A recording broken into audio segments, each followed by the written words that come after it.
اعوذ باللہ من الشیطان الرجیم بسم اللہ الرحمن الرحیم۔ السلام علیکم، کیسے ہیں جی؟ امید کرتی ہوں خیریت سے ہوں گے۔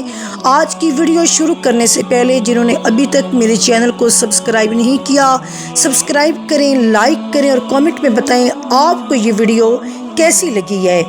پردہ اور حجاب اسلام کا ایک امتیازی اور علامتی نشان ہے، کیونکہ اسلام سے پہلے عورت بے پردہ اور بے حجاب تھی۔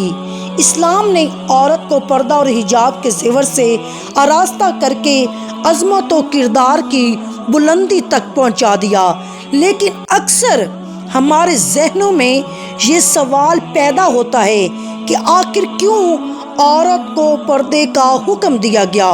وہ کون سا ایسا واقعہ پیش آیا کہ اللہ نے مسلمان عورتوں کو پردہ کرنے کے لیے آیات نازل فرمائیں؟ نبی کریم کی بعثت سے لے کر 14 سال تک کیوں پردہ اور حجاب کی ضرورت نہ پڑی؟ حضور نبی کریم کے بعد بھی انسانیت سرکار کی آمد سے پہلے انسانیت دم توڑ رہی تھی۔ فحاشی اور بے حیائی اور جنسی انا کا عروج تھا۔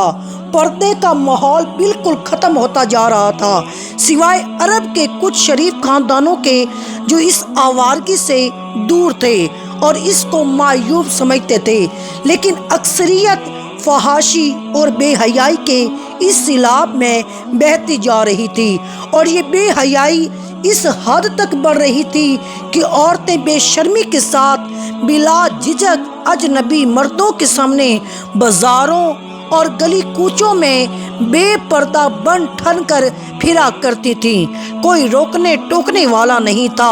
حضور نبی کریم کی بعثت کے بعد بھی 14 سال تک ہر قسم کی تبلیغ کے باوجود پردے کا حکم نہ دیا گیا۔ اس کی سب سے بڑی وجہ تو یہ تھی کہ اسلام کو لوگ خصوصاً عورتیں زیادہ سخت تصور نہ کریں۔ مسلمان مکہ سے مدینہ ہجرت کر کے آتے ہیں تو پھر یہاں پر حضور نبی کریم کی شادی پر ایک ایسا واقعہ پیش آتا ہے کہ جس پر اللہ پاک خود پردے کے بارے میں آیت نازل فرما دیتا ہے۔ نبی کریم کی شادی پر یہ واقعہ کیسے پیش آیا؟ زینب بنت حجش، آپ کے والد کا نام حجش بن ریاب تھا اور جو کہ قبیلہ بنی اسد کے چشم و چراغ تھے۔ آپ کی والدہ کا نام امیمہ بنت حضرت عبد المطلب تھا، یعنی حضرت زینب بنت حجش نبی آخر الزمان سرور کائنات حضرت محمد مصطفیٰ کی پھوپھی ذات بہن تھیں۔ حضرت زینب بعثت مصطفیٰ سے 10 سال پہلے نبی کریم کی پھوپھی امیمہ بنت حضرت عبد المطلب کے گھر پیدا ہوئیں۔ پیدائش پر آپ کا نام برہ رکھا گیا، لیکن جب آپ ایمان لے آئیں تو نبی کریم نے آپ کا نام زینب رکھ دیا، اور آپ نے نبی کریم کے سایہ شفقت میں تعلیم و تربیت حاصل کی۔ حضرت زینب بہت ہی زیادہ دیندار، پرہیزگار اور صدقہ دینے والی تھیں۔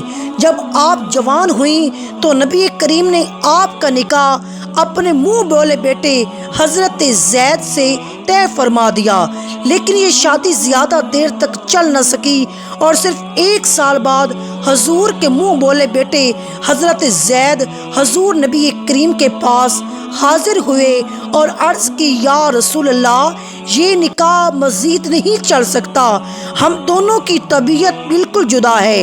اللہ پاک قرآن میں اس واقعے کو یوں بیان فرماتا ہے، اے رسول، وہ وقت یاد کرو جب آپ اس شخص سے کہہ رہے تھے جس پر اللہ نے اور آپ نے احسان کیا تھا، اپنی بیوی کو اپنے پاس رہنے دے، اسے نہ چھوڑ اور اللہ سے ڈر۔ لیکن اللہ پاک کی رضا یہی تھی کہ حضرت زید اور حضرت زینب میں طلاق ہو گئی۔ اب حضور افسردہ ہو گئے، اس لیے سرور کائنات حضرت محمد مصطفیٰ نے یہ فیصلہ کیا کہ وہ اپنی طلاق یافتہ پھوپھی ذات سے نکاح فرما کر انہیں ازواج مطہرات میں شامل فرما لیں۔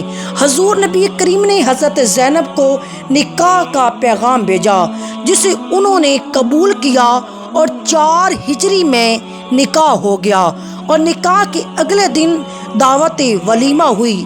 اسی دعوت میں آیت حجاب اتری، جس کی وجہ یہ تھی کہ دعوت کھانے کے بعد چند آدمی حضور کے گھر کے اندر ہی بیٹھے رہے اور آپس میں باتوں میں لگ گئے، کبھی کوئی اندر آتا اور کبھی کوئی باہر جاتا۔ اسی مکان میں حضور نبی کریم کی دلہن حضرت زینب بھی تھیں۔ وہ ان مردوں کی وجہ سے دیوار کی طرف منہ کر کے بیٹھی تھی اور بے چینی محسوس کر رہی تھی۔ حضور نبی کریم نے جب یہ دیکھا تو آپ پریشانی میں چکر لگانے لگے۔ حضور کے بار بار چکر لگانے کی وجہ سے ان مردوں میں سے کچھ تو اٹھ کر چلے گئے، لیکن کچھ پھر بھی بیٹھے رہے۔ یہ سب باتیں اللہ پاک نے قرآن میں خود اتاری ہیں، جنہیں آپ کو اس واقعے کے بعد پیش کیا جائے گا۔ نبی کریم نے محسوس کیا کہ یہ چند مرد بلا اجازت اندر باہر آ جا رہے ہیں اور کچھ تو کھانا کھا کر بھی بحث میں پڑے ہوئے ہیں اور اپنے گھروں کو نہیں جا رہے۔ رات کافی گزر گئی تھی اور حضرت زینب نئی نویلی دلہن کی طرح نیا جوڑا پہنے ان مردوں کی وجہ سے دیوار کی طرف منہ کر کے بیٹھی ہیں۔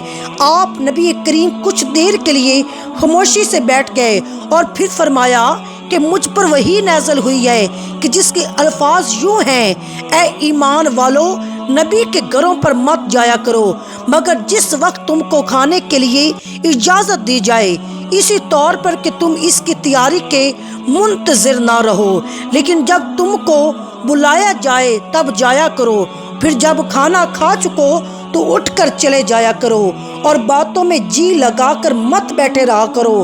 اس بات سے نبی کو ناگواری پیدا ہوتی ہے، وہ تمہارا لحاظ کرتے ہیں اور اللہ تعالیٰ صاف بات کہنے سے لحاظ نہیں رکھتا، اور جب تم ان سے کوئی چیز مانگو تو پردے سے باہر مانگو۔ اس آیت کو سننے کے بعد سب مرد حضرات فوراً گھر سے نکل گئے۔